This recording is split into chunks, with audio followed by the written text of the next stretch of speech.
Overthinking is not a broken mind. It is a powerful one that has turned against itself. You replay conversations that already ended. You imagine futures that haven't arrived.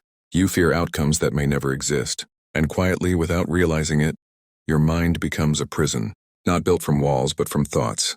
The Stoics understood this struggle long before psychology gave it a label. Marcus Aurelius wrote about it while ruling an empire. Epictetus taught it after losing his freedom. Seneca warned about it while surrounded by wealth and power. Different lives, same truth. They all pointed to one rule, simple but devastating when understood, a rule that ends overthinking at its root. So let me ask you this. Why are you overthinking?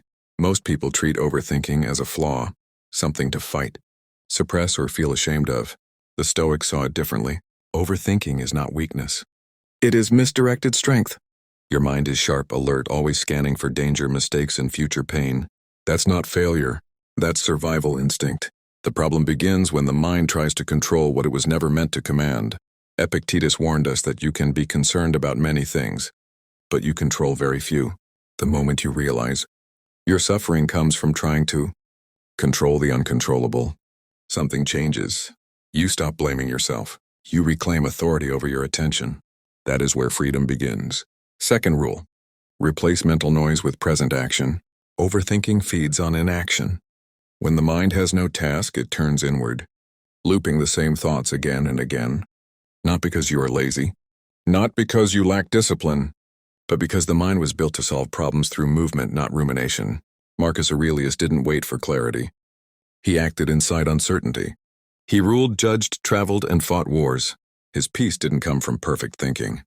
It came from right action taken in imperfect conditions. Overthinking asks questions that have no answers yet. What if I fail? What if I choose wrong? What if this doesn't work? Stoicism offers a brutal truth. Clarity follows action. It never comes before it. Act and the mind quiets itself. Third rule: accept reality without resignation. Acceptance is not giving up.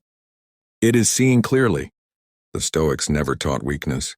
They taught surrender to reality, because reality does not negotiate. Overthinking exists because the mind is arguing with what already is. Acceptance does not mean liking pain, approving injustice, or losing ambition. It means ending the inner war against what cannot be changed. When obstacles become raw material for growth, the question shifts. Not why me, but how does this shape me? Fear dissolves. Purpose replaces it. Final rule: shift from worry to responsibility. Most people think they overthink because they care too much.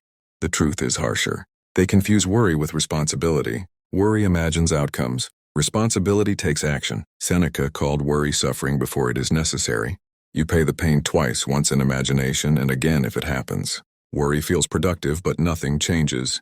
Responsibility gives the mind a task, a direction, a duty, and a mind with purpose does not overthink. It acts